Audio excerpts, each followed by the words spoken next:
उत्तरकाशी के सिलक्यारा टनल में फंसे मजदूरों के रेस्क्यू का प्लान ए ऑगर मशीन के तहत अंजाम दिया जा रहा था, लेकिन वो प्लान फेल होने के बाद रेस्क्यू के प्लान बी शुरू किया जा चुका है, जिसके तहत वर्टिकल ड्रिलिंग की जा रही है। आइए आपको प्लान बी के बारे में ग्राफिक्स के जरिए समझाते हैं कि ये प्लान बी है क्या और कैसे ये काम करने वाला है। दरअसल प्लान बी क्या कहता है वो हम आपको बताएंगे कि ये किस तरीके से इसका मूवमेंट होगा और कैसे टॉप एंगल से ड्रिलिंग शुरू होने वाली है, ये इस वक्त हम आपको बताएंगे।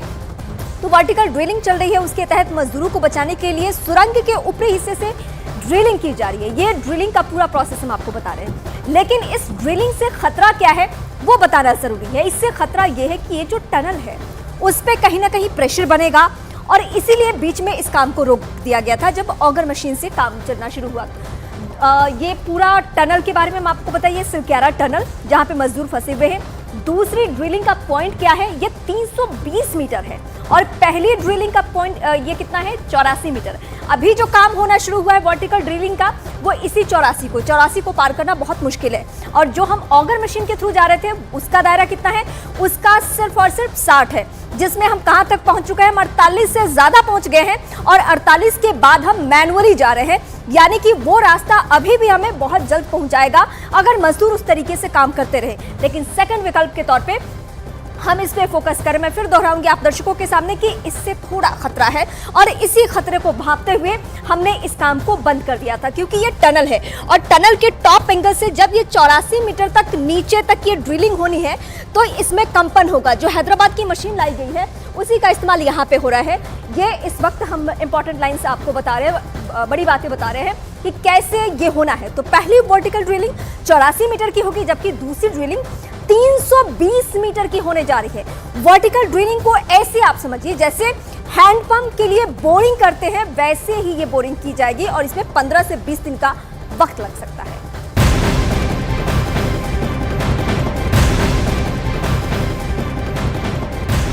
तो आज 16वां दिन है, रेस्क्यू ऑपरेशन लगातार जारी है।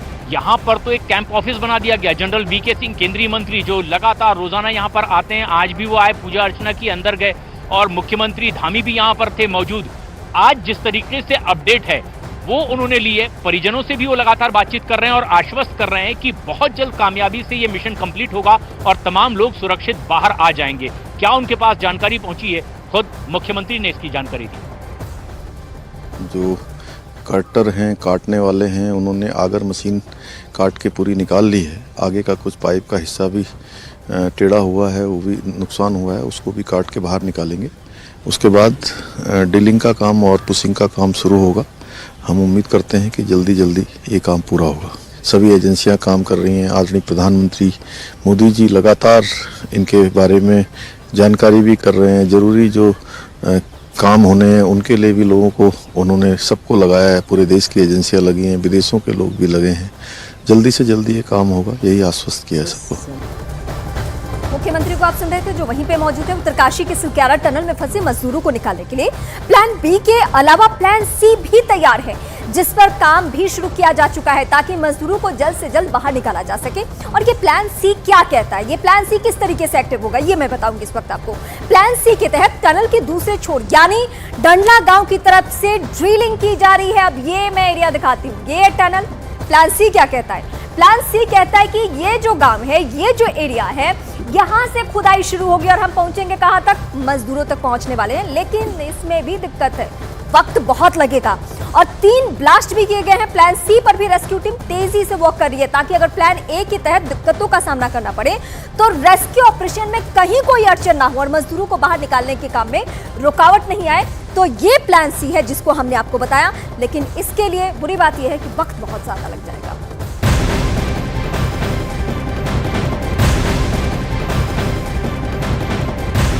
टनल में फंसे मजदूरों के लिए रेस्क्यू ऑपरेशन आज 16वें दिन भी लगातार जारी है, जहां पर तकनीकी आधार पर यह कार्रवाई आगे बढ़ रही है। वहीं आस्था के अनुसार लोग हवन पूजन भी कर रहे हैं। इसी टनल के बाहर यहां हवन पूजन की पूरी सामग्री जुटाई गई है और ये अब हवन शुरू होता हुआ यहाँ के स्थानीय ग्रामीण महिला पुरुष जुट चुके हैं, पुजारी पहुंच चुके हैं और ये हवन पूजन करेंगे। लेकिन ये हुई इनके अपनी आस्था की बात। लेकिन तकनीकी आधार पर जहाँ रेस्क्यू ऑपरेशन आगे बढ़ाना है, वहीं अत्याधुनिक उपकरणों का इस्तेमाल किया जा रहा है। AI आर्टिफिशियल इंटेलिजेंस की मदद से भी अब इस ऑपरेशन को आगे बढ़ाने की कोशिश होगी। AI के एक्सपर्ट्स क्या कह रहे हैं, हमारी सहयोगी प्रियंका ने यही जानने की कोशिश की। मिलिंद राज इस वक्त हमारे साथ मौजूद हैं, रोबोटिक साइंटिस्ट हैं, यहाँ पर पहुँचे। मिलिंद, क्या टेक्नोलॉजीज लेकर आए हैं आप?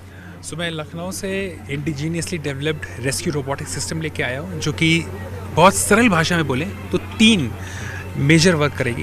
पहला वर्क ये करेगी कि अंदर अगर कोई भी हजार्डस गैस का डेवलपमेंट होता है उसको तुरंत ट्रिगर करेगी कि वो अलार्म सिस्टम हो जाएगा, कि जैसे फॉर एग्जांपल मीथेन, जो कि बहुत ज़्यादा चांसेस होते हैं। दूसरी चीज़, जिस एरिया में ज़रा सा नेटवर्क भी नहीं मिल रहा है वहाँ पे हम लोग हाई स्पीड इंटरनेट एक्सेस देंगे 100 मीटर की दूरी पे। तीसरी चीज़, और जो कि बहुत ही यूनिक है, वो होगा कि हम लोग जो 41 लोग फंसे हुए हैं उनसे राउंड द क्लॉक कम्युनिकेशन रखेंगे, जो कि विजुअल ऑडियो दोनों में रहेगा। बट अगर कोई भी बिहेवियरल चेंज आता है तो using artificial intelligence and AI हम लोग उसको तुरंत उसको डायग्नोस करेंगे और प्रेडिक्ट करेंगे एंड देन प्रोएक्टिवली उसको, क्योंकि अंदर जो फंसा हुआ है उसके मानसिक असंतुलन होना बहुत, एक कहते नहीं, बहुत प्रोन हो चुका है।